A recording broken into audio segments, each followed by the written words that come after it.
திரு விஜய் அவர்கள் எந்த துறையில் கால் பதித்தாலும் அவர் இமாலய போன்ற வெற்றி மேல் வெற்றி குவித்து உச்சப்புகழை அடைவதற்கு அவர் ராசி கட்டத்தில் கிரகங்கள் அவருக்கு அருமையாக சாதகமாக அமைந்திருக்கின்றன. அதன் அடிப்படையில் அவருடைய ராசி கட்டத்தில் லக்னாதிபதி என்று சொல்லக்கூடிய புதன் லக்னத்துக்கு 10ஆம் இடத்தில் ஆட்சி பெற்று கூறு பார்வையில் இருந்து சிறப்பாக அமைந்திருக்கின்றன.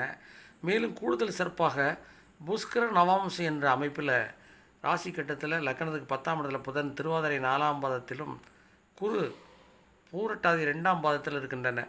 குறிப்பாக சுபகிரகங்கள் புஷ்கர நவாம்சம் பெற்று இருந்தால் மிகப்பெரிய யோகத்தை தரும் என்பதற்கிணங்க குரு இங்கே புஷ்கர நவாம்சம் பூரட்டாதி 2ஆவது பாதத்தில் அமைந்து லக்னாதிபதி புதன் திருவாதிரை 4ஆம் பாதத்தில் இருப்பது குரு பார்வை பெற்றிருப்பதால் இன்னும் மேலும் அவர் நினைக்கின்ற எல்லா புகழையும் அவர் சாய்ப்பதற்கு மிக சாதகமாக கிரகங்கள் எடுத்து காண்கின்றன என்பதை இங்கே புரிந்து கொள்ள முடிகிறது.